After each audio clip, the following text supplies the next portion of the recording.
bringing your parents on Aliyah. We're really excited to see the wonderful turnout tonight, and it's really nice to know that there's such large interest in learning about this topic. Allow me to introduce myself. My name is Avigal Williamson, and I am the Aliyah specialist at Belev Shalem. Belev Shalem is a senior care management company here in Israel. And I made Aliyah myself over 30 years ago from the US. And ever since I made Aliyah, I've been working all throughout the years with the senior population.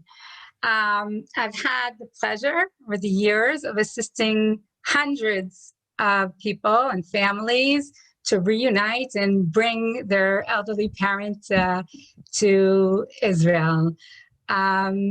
Whether you're already in the process of bringing your parents and you already know you're doing it, or you're just here to get, the very initial information and gather information to see if it's possible, we want you to know that our aim in tonight's webinar is to really address all of the most frequent questions that we are asked and address the concerns that we know people have about bringing an elderly parent here to live. It's important that I just want to say a few things about the webinar. We know you have a lot of questions, and we thank those people who emailed us also and sent questions, but you have a question and answer box in the webinar, and you should feel free to type in your questions during the webinar. Behind the scenes are right here is Sharon, my colleague, and Sharon is going to be moderating the questions tonight and also partaking in our webinar. So just know that we're going to leave plenty of time at the end, and we'll hopefully get to everybody's questions. Okay, so let's get started.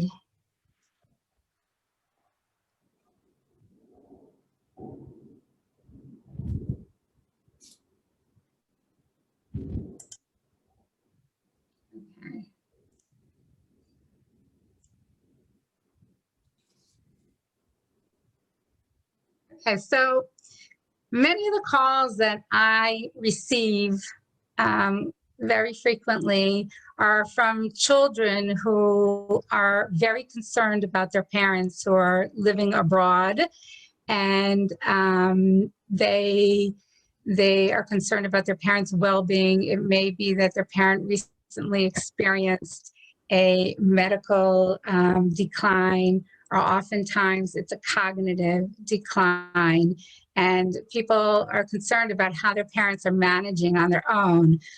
They may have siblings who are living abroad, but they're not able to care for them either because they're not in close proximity, and they are really interested in checking out if it's a possibility to bring their parents. Also, unfortunately, sometimes people are contacting us after a parent passes away, and they are interested in having the other parent, their mom or dad, join them here in Israel. Also to really enjoy the benefits of being together as a family, enjoying the children and grandchildren. But whatever the reason is, and we realize that everybody has different reasons, we really encourage you to involve your parents in the decision-making process of coming on Aliyah. A lot of times children contact me and say, Abigail, we haven't even broached the subject at all with our parents. They don't even know we're making this call. They don't even know that we're checking into Aliyah as an option. And what I say is that I would encourage you and empower you to gather as much information so that you are able to present the information that your parents are really seeking to know. And those are the topics that we're going to cover tonight, are the topics that not only are important for you to prepare for, but your parents are needing to know. And I think it's also important that we really take into consideration about whether our parents are on board or not. It's one question that I always ask, like, how do your parents feel about making Aliyah? It may not have been their lifelong dream. It may not be that Aliyah was ever in the picture. Well, they've enjoyed. I often hear from the older parents that, well, we enjoyed visiting our children and grandchildren, but we wouldn't want to live here. So I think that these are real issues that must be addressed, and really providing answers to your parents, and how it is possible to move here at a later stage, and it is possible to live a good quality of life, and especially next to your kids.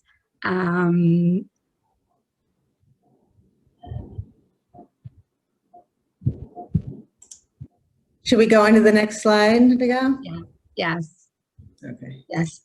So so first of all, I also will pipe in that it's great to see so many people here, especially since I know that we're all suffering from a little bit of Zoom fatigue in these days.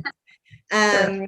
But the way we've set this up is we really reflected on the questions that we get almost daily from people who are interested in bringing their parents in Aliyah, and those questions repeat themselves, and we've really identified the 3 or 4 major ones that we're going to talk about in detail tonight, and hopefully answer most of your questions before they're asked. But like Abigail said, there'll be time at the end.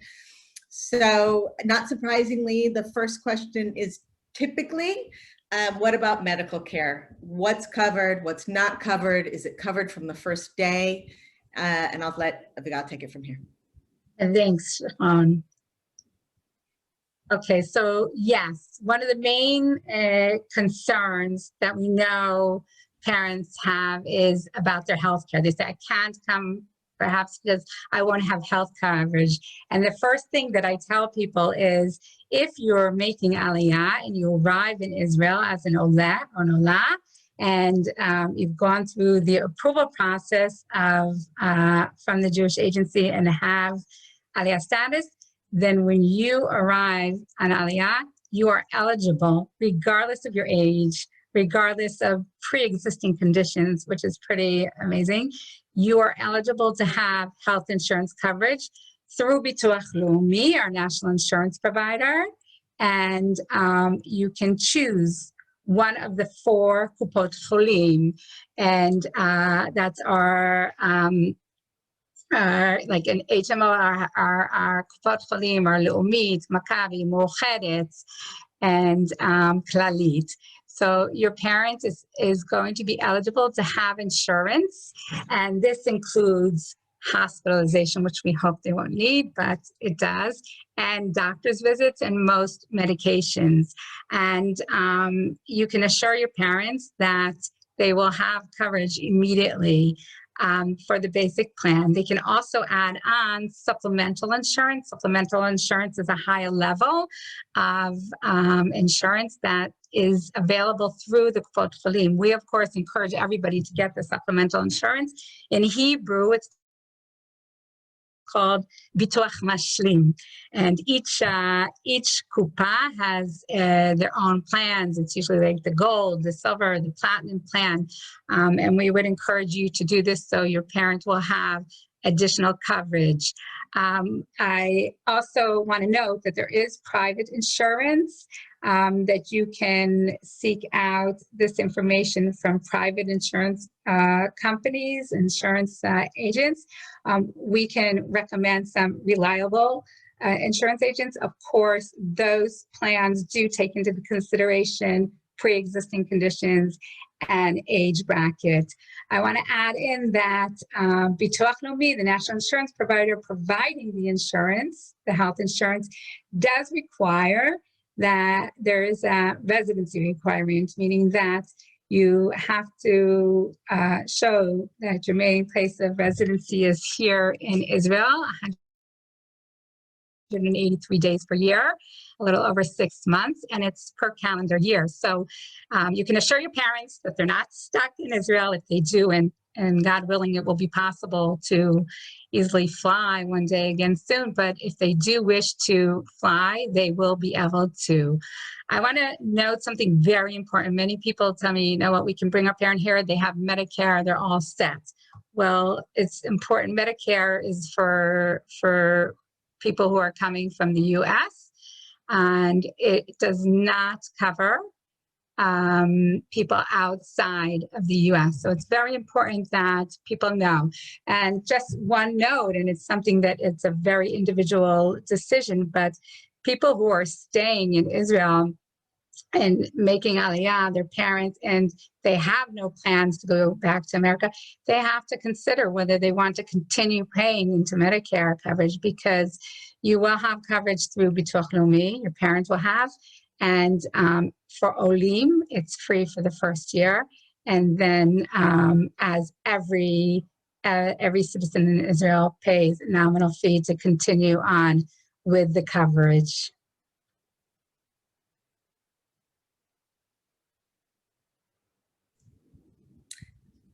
So the next big ticket item is housing. It's a complex question. It's often questions about, should we live in the community in their own apartment or move to an assisted living? What's available in assisted living? What kind of care is available in assisted living? And it's important to note that the housing here does differ from at least the United States and the UK from what we know. But Abigail will go into more detail. Right. Thank you. So before I go into discussing different housing options, I want to just tap into one very important subject. And I think that it's a very important step before you can even plan to bring your parents to live here in Israel, to have realistic expectations. And before you can know what to expect, I'd encourage you to back up a bit. And I would ask you to try to get a realistic idea of what your parents' needs are. And I'm referring to what are their physical needs? What are their what is their functioning today? And often there's a big gap between what a child will tell me that their parents is completely independent, they're functioning fine, they live in their home in Florida without any help, and they're doing just fine. But in reality, that isn't the case. And oftentimes I'm speaking to the parents. Thankfully, we have Zoom, and I can zoom in and discuss this with the parent, and we find out that they are not completely independent. What's really important is that we're going to find the right level of care for your parents, and choosing which style or option of housing they will live in once they arrive really has to match that level, our need. So one of the first questions when a child approaches me and says they want to bring their parents on Aliyah is, ask them, where are they living today? Are they living independently? Do they have an aide for help? What is their mobility like? Are they completely independent? Do they use a walker for assistance with their mobility? Do they need a wheelchair for their mobility? Are they able to shower on their own? Who's doing their shopping? These are things that are really important for you to consider, and to have a frank conversation with your parent. There's a lot of conversations that need to be had when you're planning to bring a parent on Aliyah, but really an important one is to find out, what are your parents' needs? If you haven't seen your parents in a while, and you may not be up to date on actually what their level is of functioning, you may have heard over the phone in a conversation and detected that maybe there's a decline in their cognitive behavior. But I would encourage you to speak to family members who are close by, other siblings, and also even speaking, if possible, to their physician and find out what their needs are once they're moving to Israel. So let's talk about housing options. We've got once we've gained a good understanding of what our parents' needs are. So one option is to live independently in the community, meaning your parents going to come, you're going to find an apartment, perhaps it will be close by to you, or perhaps you may even have a smaller, we say yechida in Hebrew, you may have a unit or even want your parent to move in with you to your home. And the important thing here is to always keep an eye on the future. If I'm choosing, for example, that a person's going to move into their own apartment, and let's say they are independent now, but what's going to happen once they do require a higher level of care? What care is available within the community? We also have to think about accessibility. For example, in Yerushalayim, you will find that there's many apartment houses that are older apartment houses without elevators. So I would seriously have people reconsider moving their parents to a place where there are no elevators. Accessibility is a really, really important issue. Looking inside of the apartment, does it have only a bathtub? Or a bathtub might be fine now, but in the future, is that going to be really accessible? I think that it's important to look for an apartment that has easy access and with a shower. What type of support system is available in the community? If your parents living in their own apartments, how are they going to socialize? So there's a lot of normally, I should say, not during the period we're going through right now, where unfortunately a lot of events aren't taking place, but we do hope that a lot of the activities for seniors that are available for them will start up in the future again. But it's something to consider. You're going to bring your parents to live in an apartment and they're going to be, cooped up inside. So I think that it's important to consider all of these factors, and also to consider when your parent does need more care, who is going to be assisting them with that care. There is available support, and we're going to discuss it in a moment, in the community when a person needs a higher level of support. The other option, and this is Dior Mugan. Dior Mugan is assisted living. We see that there are tons of retiree facilities all over Israel. For English speakers, we see a lot are concentrated in the cities, especially in Yerushalayim. We see that there are a lot of assisted living that are running simultaneously in English and have their programs for English speakers. But I think that it's important to consider, if your parents is making the move already across the world and starting all over and needs to choose housing, you may want to consider moving them to an assisted living, because assisted living provides activities, instant friends. You can either be in your own apartment and not see anybody, or you can open up the door and partake in available activities.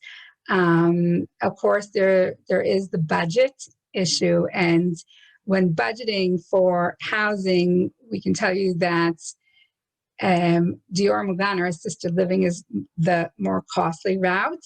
Living independently, even if somebody requires assistance, is usually more affordable if they're set up in their own apartment. It's important when we consider assisted living, what happens when somebody needs a higher level of care. For example, assisted living in Israel, there's two things that are really important to know that may not be the case abroad. A lot of times people are contacting me and their parents living today in assisted living. But the difference here with assisted living is that usually the requirement is that you need to be independent in order to be accepted. There's a little bit of irony in that, like, if you're in a wheelchair, they may not even ask you to come in and meet for an interview or to even tour the place, because usually a lot of the assisted living, their policy is nobody with a wheelchair can come in, which is a real bruch. We have worked with assisted living, and we have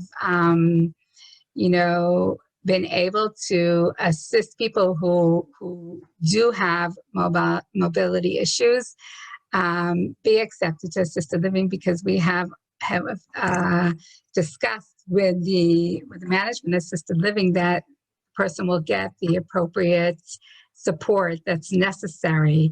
And I'd like to really emphasize that if a person's living in assisted living, it doesn't mean that the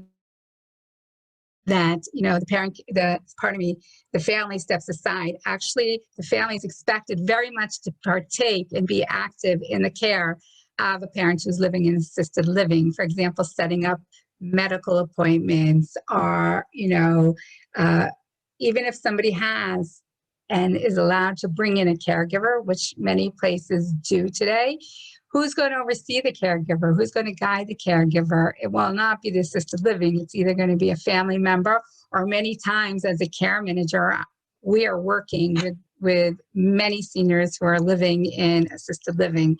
I think it's also important to keep in mind that language and not knowing the language, even when it comes to, for example, reading a bill, no matter where you live, whether it's independently or it's in assisted living, you're going to need someone to assist with that. So I think that taking into consideration that here in Israel, people want to see more independent people living in assisted living, it's very important not to wait if you're considering moving to this style of housing, because a lot of times people say, I'm not going to look into assisted living, I'll look into it later when my parent needs it. And then sometimes it's really not an option. You'll see when you go and visit, if you can go to visit, because a lot of the assisted living places today are not allowing people from the outside to visit, and hopefully that will change soon. But if you go and visit, you're going to see that there are plenty of people who are in wheelchairs and are using assistive devices for their mobility. And you can say, well, wait a minute, Abigail, you said that my parent needs to be independent. So it's something very important to keep in mind, that I think it's very universal that there is now a tendency to allow people to age in place, whereas people would have been told in the past that you can no longer live in assisted living, you need to move to a higher level of care, nursing home. People are now staying and aging in place. They're staying in assisted living. So you will see that there are a lot of people, and they have hired also caregivers, which I'm going to address very soon. I'll just add one thing, Abigail, because we've had a number of questions already about the cost of assisted living. That's the $1 million question. The answer is that it varies widely. It varies from city to city, from facility to facility. You have your 5-star facilities, and then you have, your 3-star. Overall, I would say that the places that cater to English speakers are on the high end of the options. Typically, there's a buy-in portion. It's very much a real estate transaction. Assisted living, it's like buying an apartment, or renting an apartment. So there's typically a buy-in or a deposit, sometimes it's called, that varies from the size of the apartment to the facility. It can be 1 million shekels, it can be 2 million shekels, it can even be more. And then that fee depreciates by a certain percentage over a certain amount of time. Plus, there's a monthly fee that covers activities and food and laundry and all of the amenities that's coming with living there. And more we're seeing facilities that have actually are offering a month to month. So it's like renting an apartment. They ask for 3 months deposit and then you pay from month to month. And those fees are obviously going to be higher. Again, depending on the place, we've seen them 14,000 shekels a month up till 22, 23. The other important thing to note is that many of the facilities today have different levels of care. They start out, their sort of main area is an independent living facility, but they also have assisted and nursing, and most of them have the ability to kind of move back and forth. So this can be really relevant, for example, for a couple. If one of the couples needs increases, their care needs increases to the point where they really need nursing care, they can still stay within the complex, but they would be able to move to a different nursing wing and potentially move back also. So those are sort of two things that are important to look at when you're looking at. The tie-in here and the next question is the whole question of live-in caregivers and foreign workers. Abigail will get into it. I think it's, one of the components that makes aging in Israel so attractive to many people all over the world, is our ability to really provide meaningful 24/7 care at a price that's significantly less than what it costs in other places in the world. But Abigail, I'll let you take it from here. Okay, thanks. I just want to back up for 1 minute and say, yes, thank you, Sharon. It is definitely moving to assisted living or independent living is a real estate transaction, but it's very important to know, just like any real estate transaction, that one can negotiate. And I think that it really depends on demand. And as we see every day in the newspapers here in Israel and on the social media and on the radio, there are new facilities sprouting up all the time, and all different levels of, some are extremely fancy, some are more on the Hamish side, and so the cost will vary. But I think that it's important to know that all of the places would prefer that that you buy in and purchase, but they usually also do offer a possibility to pay a higher monthly maintenance fee and continue paying monthly. I think Sharon mentioned that, but I think it's important that people know that there are options available and it's all negotiable. So when someone does need, support with their daily living skills, and I think in Israel, it's really pretty amazing because the government actually allows foreign workers to come and legally work in the nursing care field. And as a senior, if you are demonstrating that you are becoming dependent on assistance with your daily living skills, whether it's showering, with your mobility, if you're having cognitive decline and you can't be left alone, if you need assistance with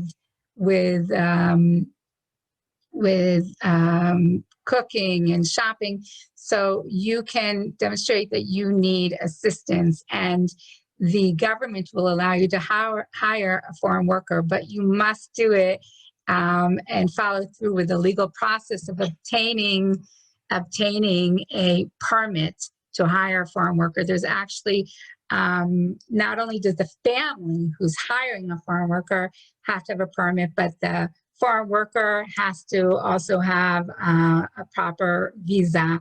And the government actually controls the cost of hiring a foreign worker. So it becomes very attractive for people to hire foreign workers. If you're living here in Israel or you visited here in Israel, you'll see that there's a very high percentage of older seniors who are in the care of a foreign worker. And that's because they've actually really made it an affordable option. The cost of a foreign worker is, I'm going to throw out an amount and people will say, what? No, that's not right, but I'll explain exactly why. We tell our clients that we're working with to expect to budget 8,000 shekels per month, 8,000 shekels per month in total. And that's for 24-hour care.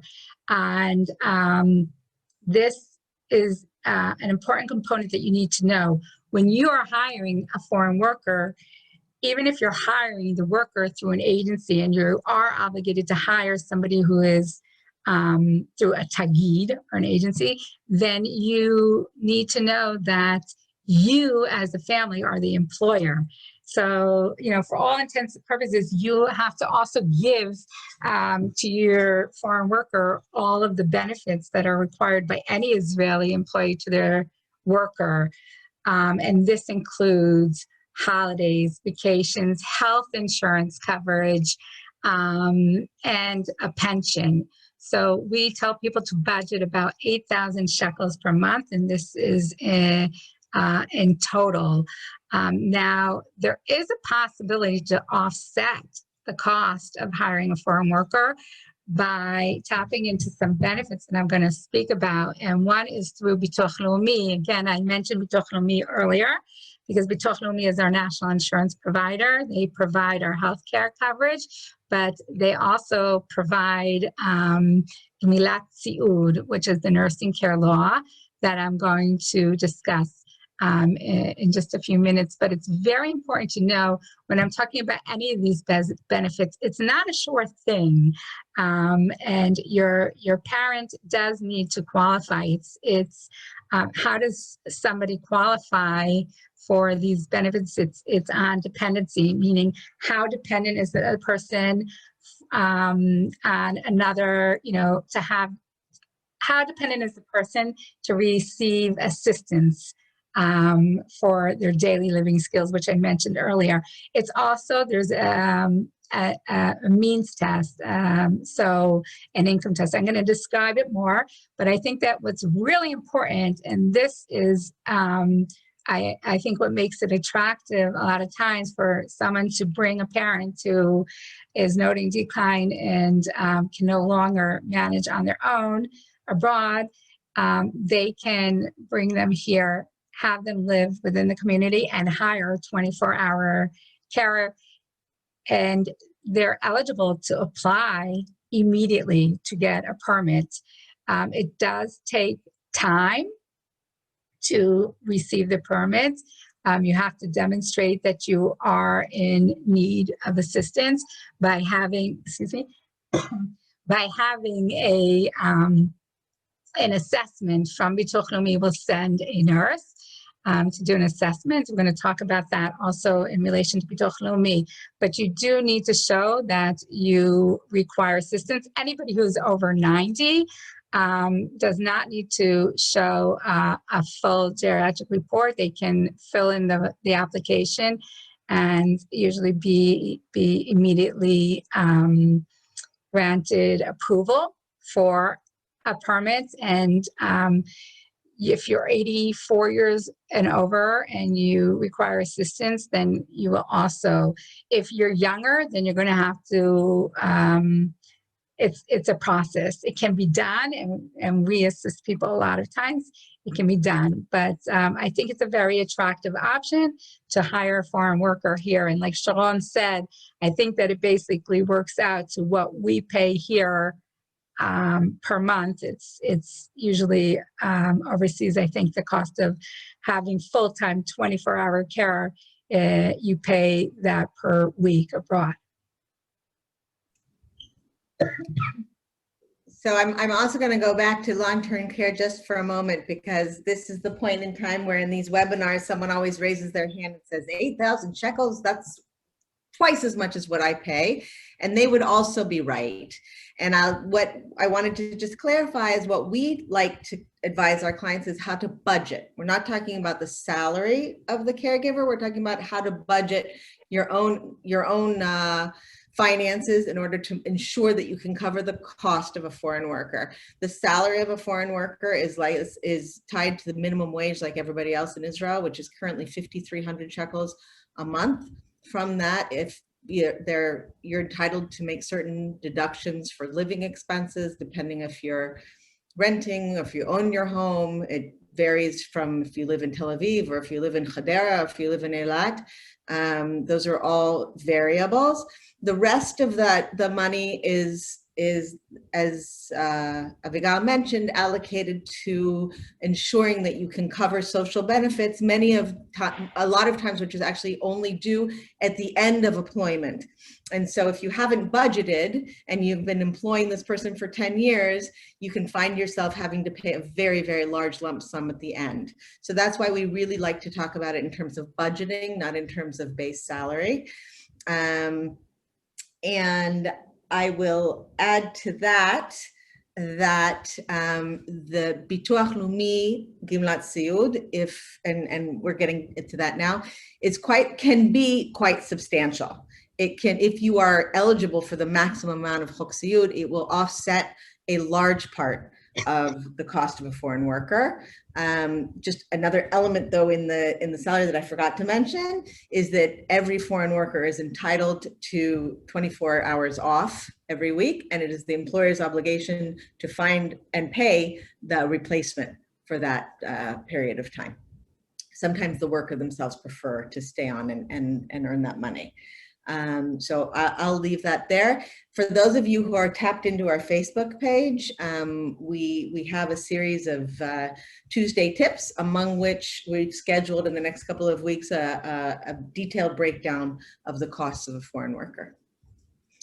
And that brings us to the next question, and that's benefits, which we kind of saved towards the end, but it's obviously one of the real advantages we all share in living in this country is a number of government benefits that are available to all of us, and equally to your parents or parent, really from the day they arrive. And Abigail, I'll let you take it from there. Okay, thank you. Okay, so these are benefits that I think it's very important for you to know and to share with your parents as well, that as Olim, as new immigrants, they are eligible immediately to apply for. There is no waiting period. So the one that we've been mentioning a few times already in regards to hiring a foreign worker is called Gimlat Siyud. Gimlat Siyud is from Bituach Leumi, and I mentioned it briefly before, but I'll discuss it a little bit more in detail. It's the nursing care law here, and it is a law that provides hours of assistance towards either the cost of hiring a caregiver, or you could, if you receive hours of assistance, you can apply it towards the cost of daycare center, or, and especially now during this whole period of COVID, Bituach Leumi is recognizing that not everybody wants to have a caregiver and may prefer to have a family member come in. You may be also eligible to receive part of the allotment of this long-term care benefit in cash. So what is this Gimlat Siyud or Chok Siyud? We say Chok Siyud, the nursing care law. It is for anybody who is a retiree and an Israeli citizen. So again, immediately as an Olah, you're eligible to apply, and is dependent on assistance with their daily living skills. So here again, a nurse will be sent from Bituach Leumi after somebody applies, and you can apply, you know, very close to a parent's arrival in Israel. They, of course, first have to have support of medical support and information from a doctor showing that they are dependent on assistance for their daily living skills, and then submit the application. A nurse comes and does an assessment, and it's very important to stress how dependent somebody is, because usually seniors like to really stress how independent they are. But in this situation, when you're being assessed, it's important to demonstrate how dependent you are in assistance. After afterwards, after you've submitted the application and a representative from Bitok Leumi has made a home visit, then you are allocated a certain amount of hours, and it's based on different levels. So you may receive the minimum, which is only a few hours per week, but if you're really dependent for all of your ADLs, then you will be allocated a higher amount. As Sharon said, a considerable amount of the cost of hiring a foreign worker can be offset by this benefit. But you don't necessarily have to have a foreign worker. Not everybody needs 24-hour care. A foreign worker is for someone who needs 24-hour care. But what happens if you only want somebody in your house a few hours, or you only need a low level of support? You may need somebody just to do the shopping or come in and help you with the cooking. Or you may need, if somebody a parent has cognitive decline, you may need someone just in the house for supervision, which is often the case. So you can use those hours to hire an Israeli caregiver, and Bitok Leumi will pay according to the amount of hours that you've been determined you're eligible for.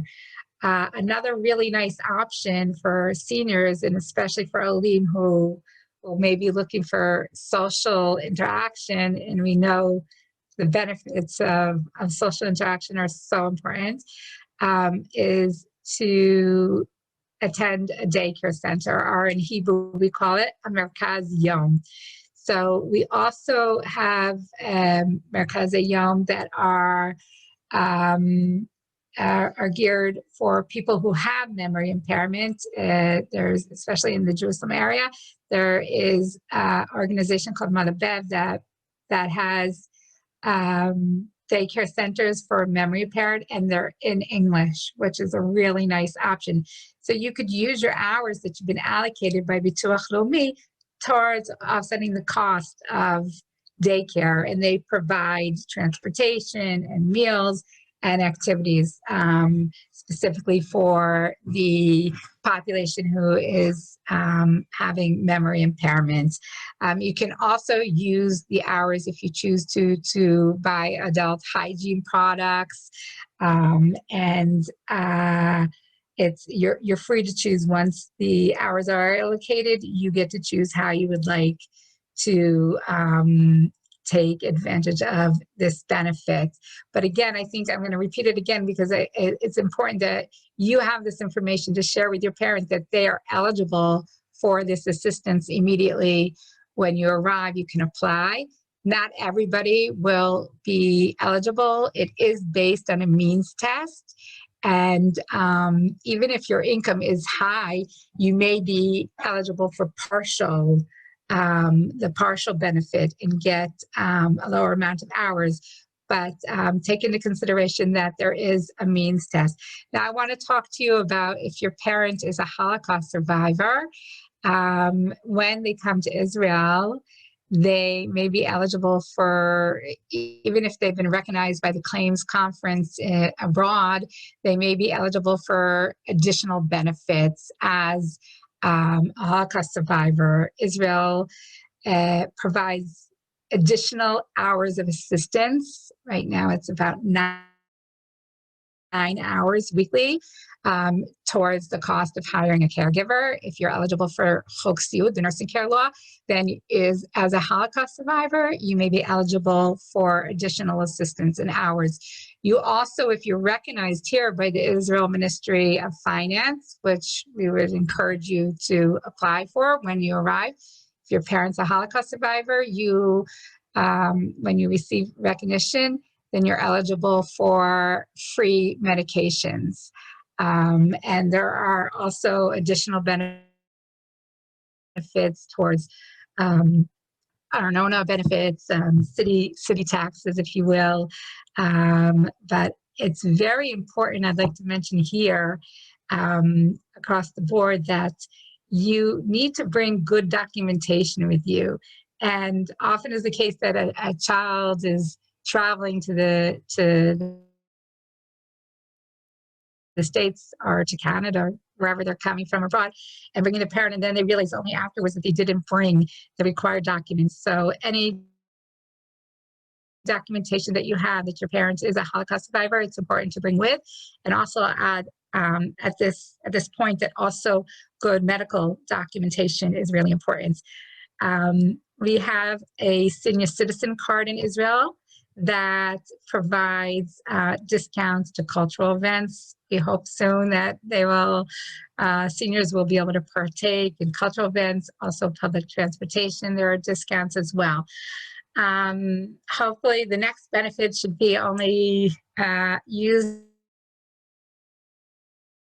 Admei V'Esrim, and that is free burial for Israeli citizens, and someone who is eligible for Bituach Leumi also has free burial in Israel, and it goes according to where you live, or even if somebody passes where they are at that time, and they are eligible to have a free burial.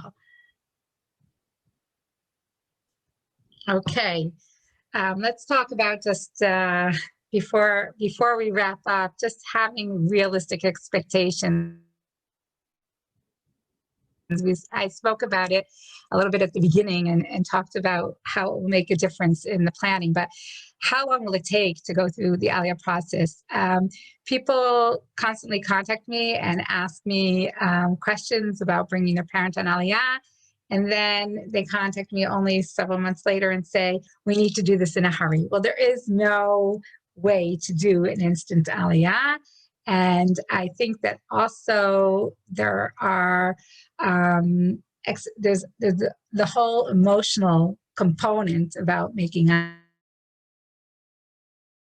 Aliyah and not rushing it, to prepare your parents and prepare them that they're going to be leaving their everything that's familiar, whether it's their community, their home of 50, 60 years, are good friends and maybe relatives also that they may not be seeing. So I think that everything has to be, as far as the timeline, taken into consideration about allowing your parent to prepare properly. We have some people who are making Aliyah themselves and decide that they will come here, get themselves set up, and then go back and bring their parents just so that they can have their footing on the ground here. I think that there are all sorts of considerations to be taken. If we go back to hiring a caregiver, sometimes it's an option if a parent has a caregiver abroad. I always ask, is there any option of having the caregiver accompany the person on the flight if they're in need of nursing care, let's say? It's important that you really plan for the flight and even find out, is it possible, from a medical point of view, is it okay? A lot of times people say, no problem, my parents is going to come on their own on the flight.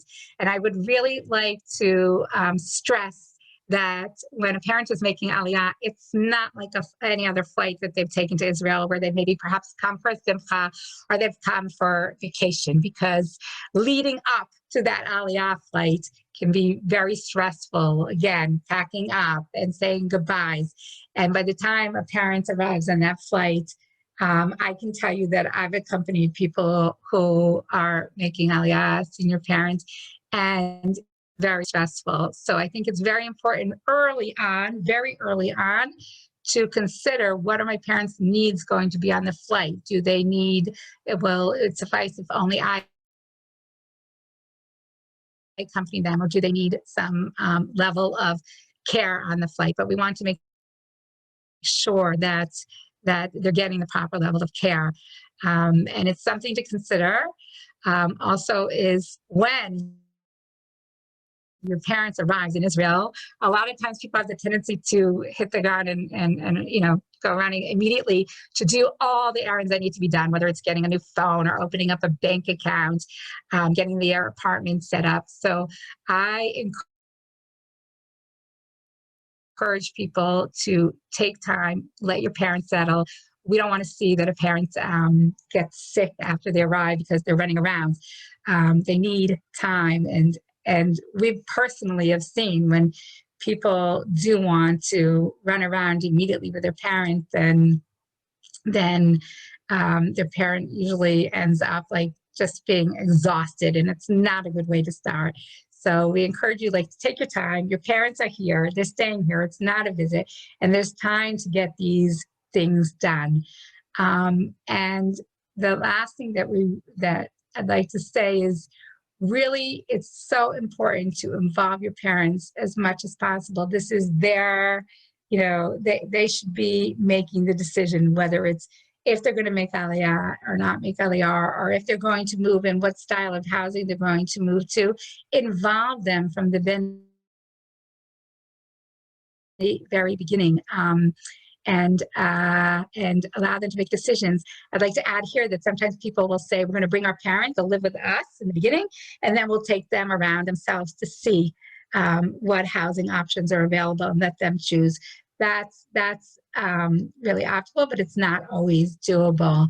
I think that also you have to be have realistic expectations of what your role as a child is going to be, that your parents may have been independent living abroad, but they're going to be much more dependent on you, perhaps, because don't forget there's the language barrier, and learning, the entire ropes here are completely different than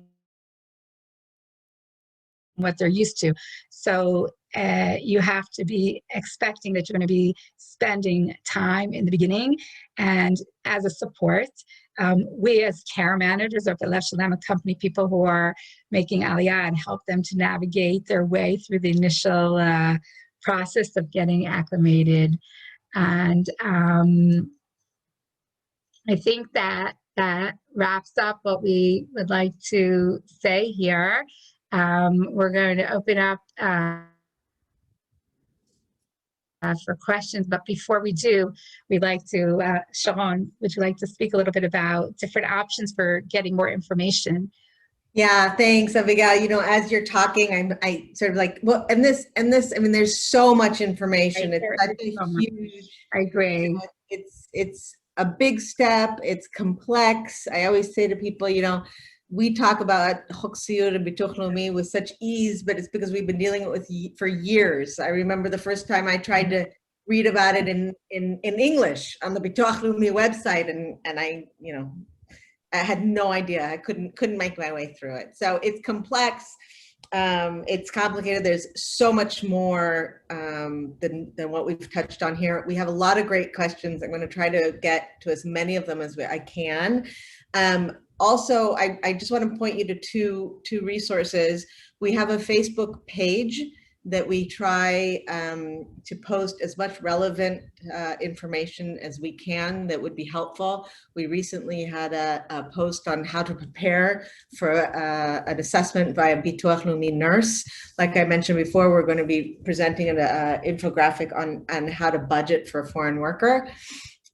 We have tips from experts that we work with in the field.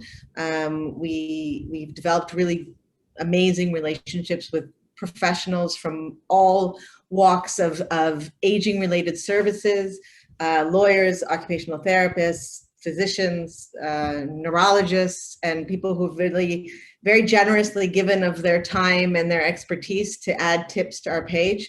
So I encourage you to visit. And for community support, we have a group called Sandwich Generation Israel, which is made up of people like you, everybody who is supporting or caring for or worrying about an elderly parent or bringing over. And it's a great resource for asking questions and getting answers from people who have been in situations like yours, or sometimes just a place to vent when things get a little bit too much and you need to vent.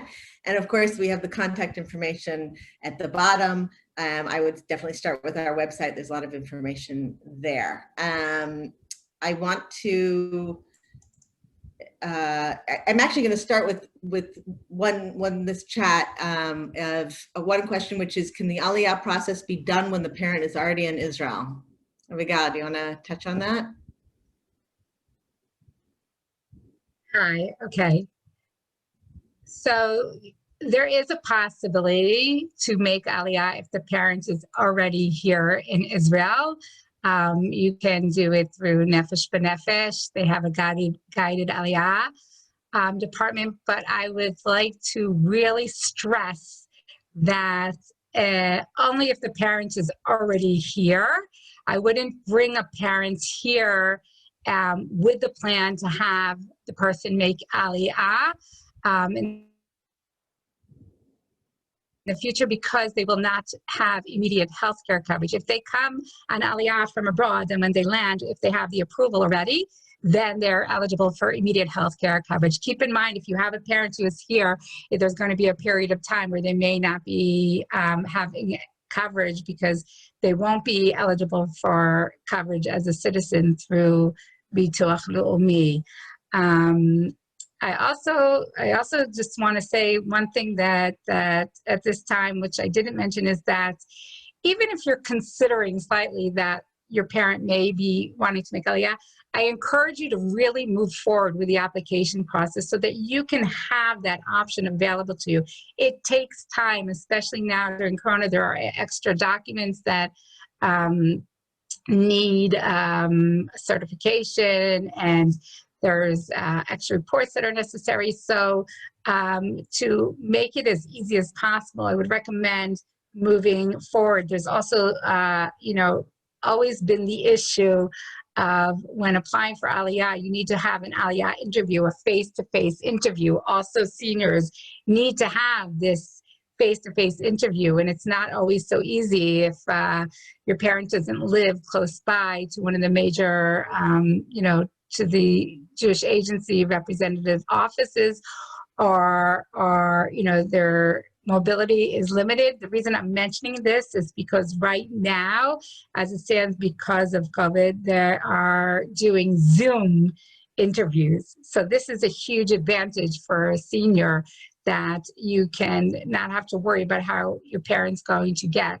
to the in-person interview, which is usually required. You can do it via Zoom. So I would encourage you to move forward, even if you're slightly interested. Thanks. Another good question, we touched on it, but I think it's worth kind of driving it home. And that was if Medicare will cover a parent until they're fully covered from Kupat Cholim. So it's a good question, even though you already answered about the Medicare, to really drive home about when Kupat Cholim coverage starts. Okay, so Kupat Cholim coverage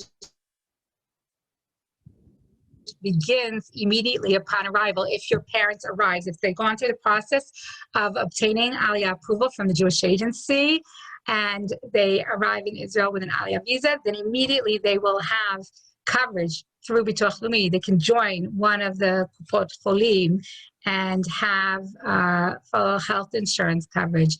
And keep in mind that, to the best of my knowledge, Medicare does not cover for healthcare abroad. So it's really important to make sure that your parent will have immediate coverage here in Israel. And then a related question, which we get a lot, which unfortunately is a whole subject in of itself, but we'll touch about, is that about Toshavim Chozrim and the immediacy of Kupat Cholim coverage.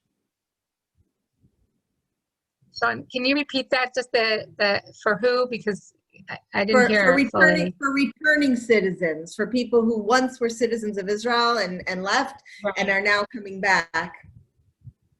Right. So we have assisted a lot of parents who once lived in Israel and already have Israeli citizenship and now are returning to live in Israel. And keep in mind that unlike a new immigrant, they are not eligible for immediate coverage. And there is a process of paying a fee to Bituach Leumi to be reinstated and have the waiting period waived. The waiting period for coverage for a returning citizen is 6 months, but you can have that period waived if you pay a fee. But keep in mind, the whole process may not be immediate when they come, even if they paid this fee. So you may need to think about having alternative private insurance during the duration until the Bituach Leumi coverage kicks in. That's specific for returning citizens, somebody who has previously held Israeli citizenship. Thank you. And then another very popular question is, if you are bringing over a parent who needs 24/7 care, can you apply for the permit before you arrive so that you can have a foreign worker from the first day? Okay, so you cannot apply in advance for this permit. You can apply only after you have a Tu'udat Ze'ut, an Israeli ID card, which you have when you make Aliyah. But after you have it, then you can apply. You'll also need to have a letter from an Israeli doctor stating why you need to hire a foreign worker, that you're dependent on assistance. So the process can take a few weeks. You have a few options. We've assisted people to make the best transition to hiring a foreign worker, and we're very familiar with the process and what is required. So we try to make this as easy as possible, but one needs to receive first approval to have the permit, and then they can hire the foreign worker. And to clarify, that period would be a private pay. People do ask us about that. If the Chok Siud and the Bituach Leumi and all those benefits kick in right away, and the answer is no. It's a process, and when your parent arrives, there may likely be a period of time, a gap, that you will have to privately. You have to pay out of pocket. You have to pay out of pocket for care. So that's an important realization. It takes people by surprise sometimes. Right. So they're eligible to apply for this benefit immediately, but even for Israelis who are applying for these same benefits, are having to wait the same amount of time to get approval. Right. And then there was a question for a little bit more detail about what it means to be automatically approved. This particular person asked if someone who's age 84 is automatically approved. I'm not sure if you were asking if it's automatically approved for Bituach Leumi subsidy or for getting a permit for a foreign worker. But Abigail, maybe you can answer both of those questions. Yeah. So nobody is automatically approved because of their age. They have to demonstrate that there's a need for them to receive assistance, whether it's through Bituach Leumi for nursing care hours, and that they meet the means test. And if you can see what the income levels are, the Bituach Leumi website has an excellent website in English, and they publish and have updated amounts there of what the income levels are,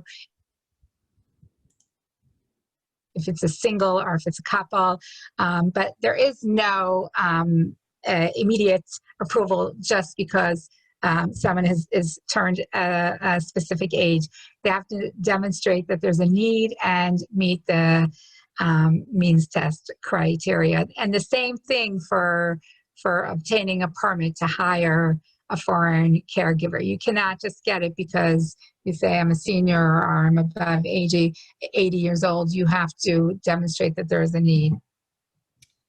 Right. And you demonstrate this by getting good, solid medical documentation. And again, I would encourage you to bring and have your parents bring with them a short medical summary, because a lot of times I see when I ask for a child to bring, or an older adult parent to bring the medical summary, we get pages and pages and pages. And I have to say that nobody from Bituach Leumi and no doctor at the Kupat Cholim is going to have time to look through all those pages. So specifically ask for a very short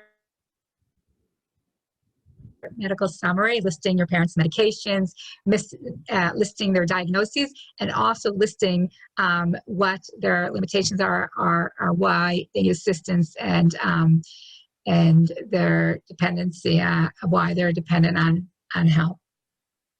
I also want to add there that I think that if you are applying to enter, or if your parent is applying to enter into an independent living facility, it's helpful to talk to someone in advance about what kind of medical records they're going to need, because we've been in situations where a physician in the United States is really trying to help this person transition and get all the support they need. And so they really emphasize what they are dependent on instead of emphasizing their independence. And it depends on who you're submitting the letter to. Right. Yeah. So it's important, again, to also be able to communicate that. Another question we had was about Social Security, Abigail. Okay, so if you're coming from the U.S. and you are eligible for Social Security, you should know that you can continue receiving Social Security as an Israeli citizen once you are living in Israel. You can even set it up with the Social Security Administration that you will have automatic, your Social Security payments automatically deposited into an Israeli bank account. Now, I want to add here, and I'm glad that somebody raised the question about Social Security, rather. When applying for benefits from Bitoch Leumi, and they know that you've made Aliyah and arrived from the U.S., Bitoch Leumi is going to ask for a Social Security statement and to submit that as part of the means test. It doesn't disqualify you, but they know that Americans, most people are eligible for Social Security, so they would like to know the amount. So keep this in mind, because it's much easier for you to get a monthly statement and bring it with you on Aliyah than people have to, try to obtain that after they've arrived, and it can hold up the process. So I would, along with the other documents that we mentioned of good medical documentation, if you have any letters stating that you're a Holocaust survivor, also add on to your list monthly statement from Bitoch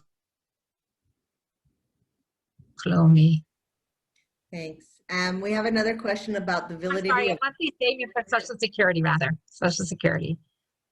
We have another question about the validity of wills in Israel. It's a great question. It's asked a lot. I try not to answer it because we're not lawyers. But so the answer is, if the question is, if you have a will drawn in the United States, will it be valid in Israel? My answer is going to be, it depends. We work closely with a wills and estates attorney who is very, very knowledgeable as to how to transfer things, what to transfer, and will walk you through all of that. The one thing I will say, in addition to wills, is to pay very, very close attention to a power of attorney. It is such a critical document all over the world, but we see every day what happens when decisions need to be made or people need to be able to help and there is no power of attorney in place. So the shorter answer is, even if you have a will or a power of attorney or even some kind of guardianship in the United States, speak with a lawyer before you come, an Israeli lawyer, to find out what exactly needs to be done to make sure that you have similar, if not better, protection in Israel. Let me see. So we have a question, is an elder who uses a walker eligible for assisted living in Israel? Okay, so that's a good question. I did mention previously that a lot of times, I think that it's on a individual case basis. I don't think that a walker will be an obstacle to being accepted, but I can say that that there really is a preference for assisted living to accept people who are completely independent with their mobility. Again, if you go to any of the independent facilities, you will see for yourself that there's plenty of people who are using walkers and canes, but I definitely would not say that, I would definitely say that there is the option, and it really is important that a person is, sometimes people will tell me in the past, we're going to leave it in the car. Well, I don't think that you want to make sure that your parents getting the proper level of care that they require. And I think that it's important to be straightforward and say, what, my parents is independent, but they need assistance. And I think that more and more places are recognizing that. And so I can't say all across the board an absolute yes, but I definitely think there is a possibility. Okay, I'm really committed to getting through all these questions, so I hope that we still have people who are patient. But so there's another question of the UK, of Vigal. As I'm reading this question about the UK, I'm realizing that a lot of our information is geared towards US citizens. So what part of what we've said tonight is relevant to UK, and what resources are available specifically with information about UK Social Security and Aliyah and the other things that we talked about today? Okay, so for all of the benefits that we were talking about today, it's for all of them across the board, whether it's healthcare, whether it's assistance, pardon me? Healthcare, Kupat Cholim, healthcare coverage, as well as Bituach Leumi and hiring a foreign worker. It's relevant for everybody, regardless of where you are from, where you're originating from. Okay. There's a question about long-term care insurance, Abigail. If someone whose parents have long-term care insurance in the United States, if they could still get Bituach Leumi here, and if their policy there will cover either a nursing home or a live-in caregiver. Okay, good question. That's a really good question. We have worked with several families that their parents had long-term care policies from abroad. The first thing that I would tell you is that you need to check and see if your parents' policy does cover them when they're overseas. Some policies are unfortunate because it's very unfortunate. People have paid in for many, many years at high premiums. And they do not cover you overseas. But if your parents' policy does cover overseas, then it can be really, really beneficial. We do know people who have been able to use their long-term care policy from overseas and offset the cost of hiring a caregiver, also for nursing care. I think that I would recommend that if you do contact the long-term care insurance provider overseas, that you get it in writing and find out what the requirements are in order to tap into that benefit here. Okay. There's a question about having a community for parents who are not internet savvy and prefer to meet in person. What are the resources for people to socialize? Can you repeat the whole question? I'm sorry, you cut out for a minute. The question was, does Belev Shalem have a community for our parents who are not internet savvy and prefer to meet in person? Okay, that's a good question. So, of course, activities now are limited because the current meeting on Zoom. And what I would like to say as care managers, part of what we do is we've really assisted people when they arrive to make a daily schedule, because we know that active seniors is so important, not only for their for their, physical health, but cognitive health as well. We know that having interaction with people and partaking in activities is so important. So we build with our clients a daily activity schedule. And we've actually also, we encourage people to accept sometimes a level of assistance to allow them to partake in these activities if they're not completely independent. So we, as care managers, have set up companions, we call, are people who will accompany your senior parent to activities so that they can continue to partake in and be active in what's to offer here in Israel. And I think that it's really important also to even mention, I spoke to someone today whose parent recently came on Aliyah and moved to assisted living, but she was saying like there's not anybody, her mother's not partaking in activities because she doesn't really know the schedule. And I was saying like, you may have to, in the beginning, hire somebody who will allow your parent to know what the activity schedule is, encourage them also to make social interactions, meet friends, and again, having sometimes someone who will assist can allow a parent to continue to be independent and partake in these activities. There's a related question asking where people can find activities and if they have them also in Rishon and Rehovot.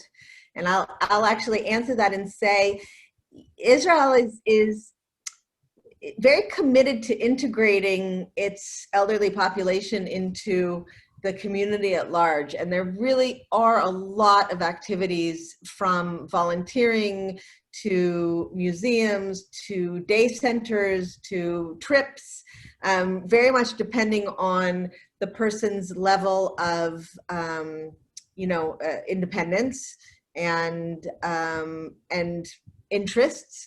And one of the things that is helpful is right away, if there's an interest, to sign up for Ulpan, which in and of itself can be really a community for people as they arrive. Abigail mentioned this. What? I said for every age group. Yeah. Abigail also mentioned the senior citizen card, which includes what they call Shlishi B'Shleikis, which quite literally translate to Tuesdays in suspenders. But it's on Tuesday evenings. They have movies for people holding a senior citizen card that is 10 shekels. And what you'll find is that they also sort of turn into their own. Yeah, they tend to draw the same people every week, and those people tend to also form their own communities. So the long answer actually is that there's resources, there's activities, there's communities everywhere, all over Israel. Obviously, there'll be more in Jerusalem and in the Melkaz. And for English speakers particularly, you'll definitely have much wider of a choice in places like Jerusalem, Modi'in, Ra'anana, places where there's a higher concentration of English speakers. I think I'm going to make this the last question. I know that there's a lot of them, but we could go on. And that is, sorry, I just, so that question was about prescription medication. Is everything that their parent is taking in the United States available here? Is it, how do they bring their prescriptions there and get them translated into a prescription here? I know that's a source of anxiety for a lot of people. Okay, so it's really important when a parent's making Aliyah to check that their medications are available here. You can do that in advance. You can either do it through the Misrad B'Riut, the health ministry has on their website the list of medications that are available in the Sal Trufot, in the basket of medications, We assist people also to check which medications are available here. If it's not available in the exact form that, or the exact medication that your parent is currently taking, then we do the research, and you can also check to see what is the best substitute available here in Israel. I think that I can just tell you, if it's like for blood pressure and, for common ailments, basically you will find that it is available here in the same form, but it's really important to do your research in advance. And that's why, again, having a medical letter listing medications, you should definitely check it out.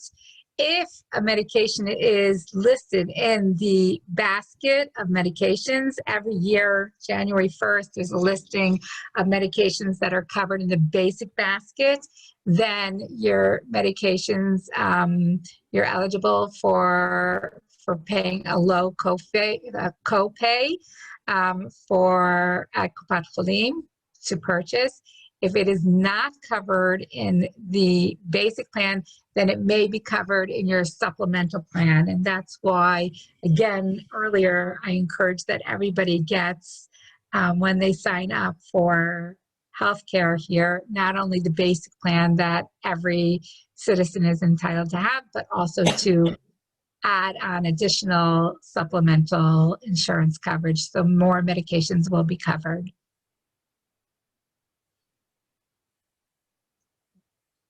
Ready to wrap it up, Sharon? I think that if you have more questions. All right, I think we're having some Yeah, okay. Our contact details. I think we've used our quota of bandwidth.